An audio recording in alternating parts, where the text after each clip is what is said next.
T20 world cup का super 8 मरहला England Pakistan को हराकर सेमीफाइनल में पहुंच गया। इंग्लिश टीम ने 165 रन का हदफ आखिरी ओवर में हासिल किया। इब्तदा में 3 विकेटें गिरने के बाद कप्तान हैरी ब्रोक की कायदाना इनिंग्स 51 गेंदों पर सेंचुरी बनाकर टीम को बहरान से निकाला और मर्दे मैदान बने। साहिबजादा फरहान की 63 रन की इनिंग्स और शाहीन आफरीदी की 4 विकेटें भी ग्रीन शर्ट्स को जीत ना दिलवा सकी। आज की शिकस्त के साथ ही पाकिस्तान की सेमीफाइनल तक रसाई के इम्कानात महदूद रह गए।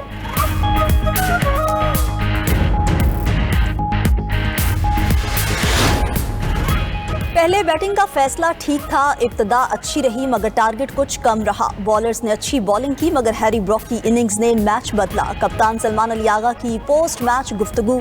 फातेह कप्तान हैरी ब्रोक ने कहा कि मैच प्लान में कोच ने मुझे तीसरे नंबर पर बैटिंग की ऑप्शन दी जो एक अच्छा फैसला साबित हुआ। सेमीफाइनल में पहुंचने की खुशी है। अगले मैच भी ऐसे ही खेलेंगे।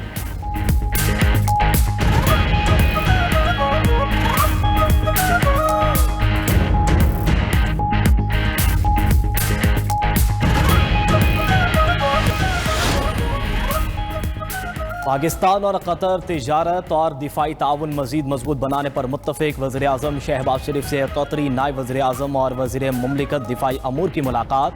फरीकैन का दिफा और सिक्योरिटी में दो तरफा ताउन पर तबादले ख्याल।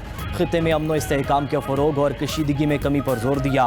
दोहा मुलाकात में पाक कतर मजबूत और तारीखी ताल्लुकात का यादा। वज़ीर आज़म का दोनों ममालिक के मुसल्लह अफ़वाज के दरमियान जारी ताउन पर इत्मीनान का इजहार। दिफाई ताउन मजीद मजबूत बनाने और ताउन को वुसअत देने के अज़म पर जोर दिया। वज़ीर आज़म से कतर के वज़ीर मुमलिकत बराए तिजारत की भी मुलाकात। वज़ीर आज़म शहबाज शरीफ से दोहा तिजारती हजम को बढ़ाने की अहमियत पर जोर दिया। वज़ीर आज़म से कतर बिजनेसमैन एसोसिएशन का वफ़द भी मिला।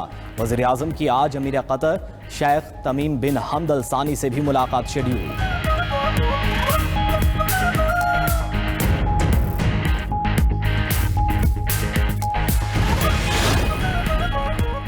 बानी पीटीआई का पिम्स अस्पताल में आंखों का दूसरा मुआयना। बानी तहरीक इंसाफ को इंजेक्शन की दूसरी खुराक दे दी गई। पिम्स अस्पताल के मुताबिक बानी को NTV-EGF इंट्राविट्रियल इंजेक्शन की दूसरी डोज दी गई। डोज देने से पहले बानी पीटीआई की एकोगार्डियोग्राफी और ECG की गई। टेस्ट के नॉर्मल नताइज के बाद उन्हें तिब्बी तौर पर मुस्तहकिन करार दिया गया। प्रोसीजर के लिए बानी पीटीआई की रजामंदी हासिल की गई। पिम्स और शिफा आई अस्पताल के माहिर अमराज़ चश्म और सर्जन की निगरानी में इंजेक्शन लगाया गया। जरूरी हदायत और फॉलोअप मशवरे के बाद उन्हें डिस्चार्ज कर दिया गया। एग्जीक्यूटिव डायरेक्टर पिम्स ने बानी पीटीआई की तिब्बी हालत तसल्ली बख्श करार दी थी। बानी पीटीआई की सेहत पहले से बहुत बेहतर है। पिम्स में उन्हें रात उनकी मर्जी से लाया गया। वजीर कानून आजम नज़ीर तारड़ का सेनेट में इज़हार ख्याल कहा कि जेल मैनुअल में यह दर्ज नहीं कि कैदी का इलाज उसकी मर्जी के मुताबिक हो। बानी पीटीआई को प्रोफेसर ऑफ जनरल हेल्थ ने भी चेक किया। उनके तिबी मुआयने में कोई तशवीशनाक बात सामने नहीं आई। बानी पीटीआई बदकिस्मती से सजा याफ्ता हैं। उन्हें रिहा करने का इख्तियार सिर्फ अदालतों के पास है। विफाकी वजीर तारिक फजल चौधरी का कहना है कि मेडिकल टीम की क्लियरेंस के बाद बानी पीटीआई को वापस अडियाला जेल मुंतकिल किया गया। बानी पीटीआई को तीसरा इंजेक्शन 24 मार्च को लगाया जाएगा।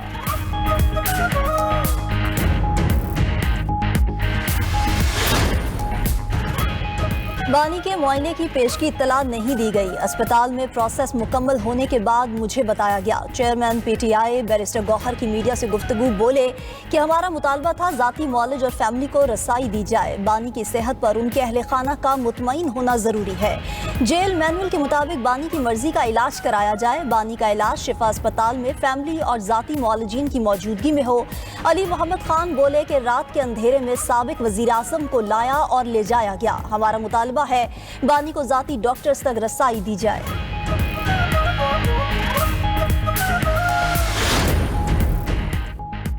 बानी पीटीआई के चेकअप में जाती मुआलिजीन को ऑन बोर्ड नहीं लिया गया। बानी पीटीआई की सेहत इस वक्त हमारे लिए अहम मसला है। अपोजिशन लीडर सेनेट अल्लामा नासिर अब्बास का ऐवान में इज़हार ख्याल। कहा कि बानी पीटीआई की सेहत के मसले को क्यों नहीं हल किया गया। हमें कोई लोटा नहीं बना सकता, हमें कोई खरीद नहीं सकता। मसाइल के हल के लिए हम ऐवान में मौजूद हैं। ऐवान बाला की लाइव स्ट्रीमिंग बंद होना अफसोसनाक है।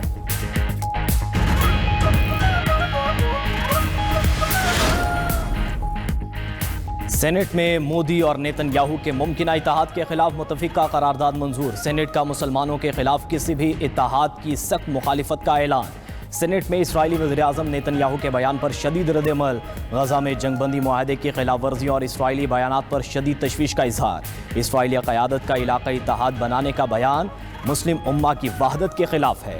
करारदाद के मतन में कहा गया कि पाकिस्तान हर किस्म के इस्लाम मुखालिफ इत्तेहाद की मुखालिफत करेगा। इसराइल का तर्ज़ अमल बैन अल-अक़वामी कानून और अक़वाम मुत्तहिदा के चार्टर के मुनाफी है।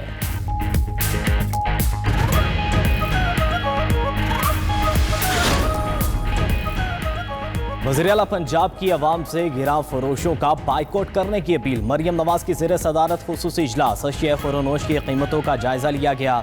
वज़ीर-ए-आला पंजाब ने कहा कि रेट लिस्ट ना हो तो मुतल्लिका दुकानदार से ख़रीदारी ना करें। पंजाब भर में प्राइस कंट्रोल मजिस्ट्रेट्स के 3,38,000 छापे। रेट लिस्ट ना लगाने पर 313 FIR दर्ज। 2,870 गिरफ्तार। ओवर चार्जिंग पर 24,600 दुकानदारों को 4.25 करोड़ रुपए के जुर्माने। उधर पंजाब में पहली बार एंटी ड्रोन यूनिट कायम करने का फैसला। वज़ीर-ए-आला पंजाब मरियम नवाज शरीफ ने मंजूरी दे दी।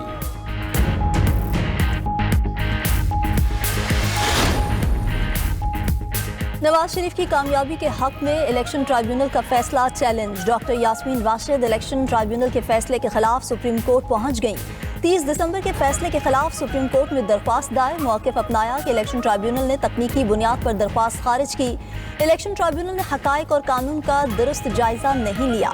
फॉर्म 45 में तब्दीली इलेक्शन की शफाफियत के आईनी तकाजे के खिलाफ है। नताइज मुरतब करते हुए कोई नोटिस जारी नहीं किया गया। इलेक्शन ट्राइब्यूनल का फैसला कलअदम करार देकर कामयाब करार दिया जाए।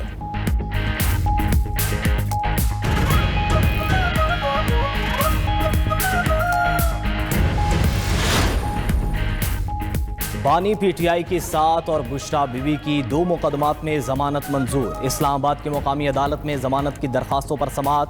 बानी PTI और उनकी अहलिया की 50-50 हज़ार रुपये के जमानती मुचलकों के एवज जमानत कबल अज़ गिरफ्तारी की दरखास्तें मंजूर कर लीं। एहतजाज केस में भी बुशरा बीबी की जमानत कबल अज़ गिरफ्तारी की दरखास्त मंजूर। बानी PTI के खिलाफ 9 मई आज़ादी मार्च समेत दीगर मुकदमात दर्ज हैं। बुशरा बीबी के खिलाफ तोशाखाना केस पर थाना कोहसार में मुकदमा दर्ज है।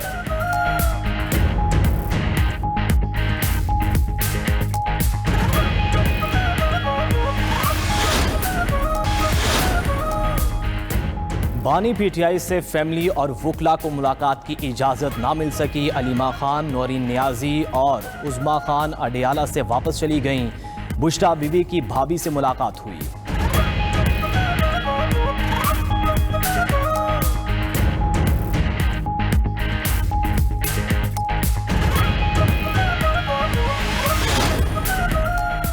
IMF का जायजा मिशन तीसरे शशमाही जायजे के लिए कल से पाकिस्तान का दौरा करेगा।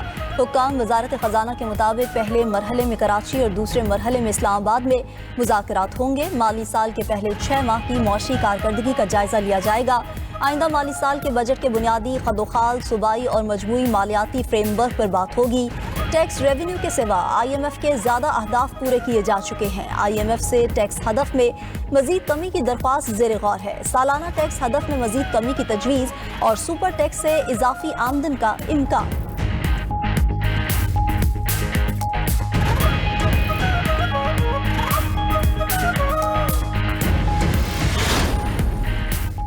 मुअत्तल सरकारी मुलाजिम पूरी तनख्वाह और मराद का हकदार करार। सुप्रीम कोर्ट ने फेडरल बोर्ड ऑफ रेवेन्यू की अपील खारिज कर दी। सुप्रीम कोर्ट ने वफाकी सर्विस ट्रिब्यूनल का फैसला बरकरार रखा। फैसले में लिखा गया कि मुअत्तली मुलाजमत से बरतरफी, खातिमा या अलहदगी नहीं है। मुअत्तली के दौरान सरकारी मुलाजिम अपने ओहदे पर बरकरार रहता है, चाहे ड्यूटी ना कर रहा हो। मुलाजमत का मुआहदा बरकरार रहने तक तनख्वाह समेत तमाम हुकूक भी बरकरार रहते हैं। मुअत्तल मुलाजिम को मुकम्मल तनख्वाह और फ़वाइद से महरूम करना नाइंसाफ़ी और जुल्म है।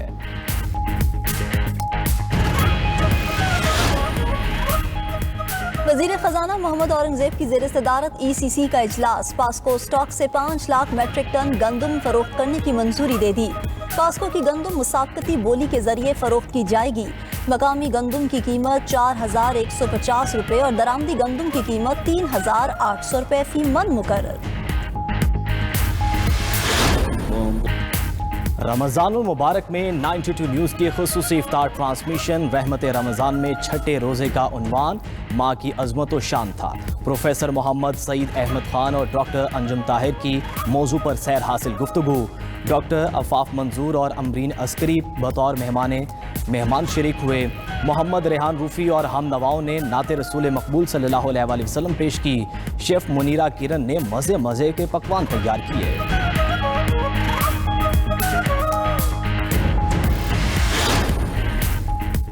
रवां साल रमज़ानुल मुबारक के 30 रोज़े होंगे। महकमा मौसमियात के मुताबिक 29वें रोज़े को शवाल का चांद नजर आने का इम्कान नहीं। ईद उल फितर 21 मार्च बरोज़ हफ्ता होने का इम्कान है।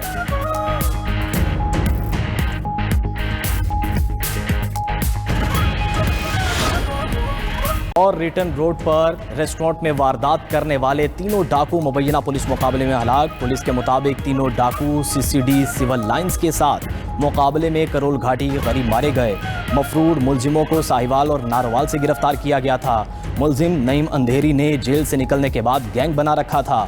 मारे गए तीनों मुलजिमान की शिनाख्त नईम अशरफ और कबीर के नाम से हुई।